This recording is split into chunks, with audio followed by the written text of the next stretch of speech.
দিয়েছিলাম, পরে বললাম যে মা অথবা ভাই অথবা বোন, একটা কথা শুনেন, আমাদের কাছে যখন থাকে আমরা তাহাজ্জুদ পর্যন্ত পড়াই, আপনাদের তো কথা হলো বাড়িতে যা নামাজ পর্যন্ত করে না। এটার একটা কারণ আছে। কারণ কি, আমরা এখানেই তাহাজ্জুদ করি সবাই।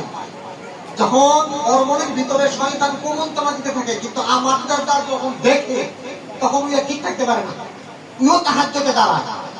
যখন দেখে আমরা ফজরের জামাতের সাথে নামাজ পড়তেছি, তখন উইও ফজরের জামাতের সাথেই পড়ে। দেখা দেখি ওই এইগুলা আসে কাজ সাইলে নেয়, করে ফেলে।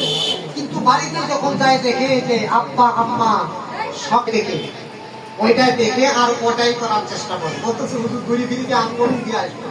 শোনেন, একটা বাচ্চাকে আগায় নেওয়ার জন্য অভিভাবক এবং উস্তাদ দুটোই সচেতন থাকতে হবে। আপনি টিভি দেখতেছেন, আসরের আজান হয়ে গেছে, গেলে নামাজ পড়িয়া কথা বলি না, আপনি দেখতেছেন টিভি, আপনি তো নামাজ পড়েন না, আপনি বলতেছেন গেলে নামাজ পড়িয়া। আমার কথা কি বেতন হচ্ছে? হ্যাঁ, অন্য কেউ তো শুনতেছেন, আমরাই ঠিক না? এগুলা কথা বলতে হবে আমাদেরকে। এগুলা কথা না বললে আপনি তো বুঝবেন না।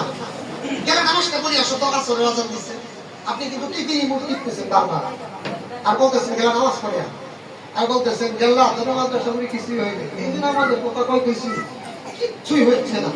আসলে কোন মাদ্রাসায় যে পড়স, কি করস না করস, তাদের অভিভাবকদের। আমাদের এখানে থাকাকালীন তাহাজ্জুদ মিস হবার দেয় না। হুজুরদেরকে জিজ্ঞাসা করে দেখেন, যদি আপনার বাড়িতে যায় সেদিন সে খরচটাও করতে চায় না। কারণ কি, আপনার সন্তানরা যখন বাড়িতে গেছিল আপনার দায়িত্বে গেছিল, আমরা শিখাই দেবো আপনি আমল করাবেন, তাই তো? আমরা শিখাই দেবো আপনি আমল করাবেন, আপনি কি করছেন? হ্যাঁ, আপনি আপনার মতো চলছেন। বাড়িতে গেলে পরে যে বাচ্চাকে বলবেন, বা আপনি যদি নিজেও কাজ করবেন, দেখেন বাচ্চারা দেখে দেখে শিখে, বাচ্চারা দেখে দেখে শিখে। এই জন্য আপনি আমাকে সচেতন থাকতে হবে। যাই হোক, কথা প্রসঙ্গে কথা 80% বলে ফেললাম। তো বলতেছিলাম, এই আয়াতটা শুধু ছোট্ট একটা আয়াত, ইকরা, আল্লাহ রাসূলের কাছে নিয়ে আসছে, এনে আসছে নূরের একজন ফেরেশতা জিবরাইল আলাইহিস সালাম। আমি বলতেছে হুজুর আপনি পড়েন ইকরা। আল্লাহ রাসূল বলেন না, টাকায় আছে করেন না।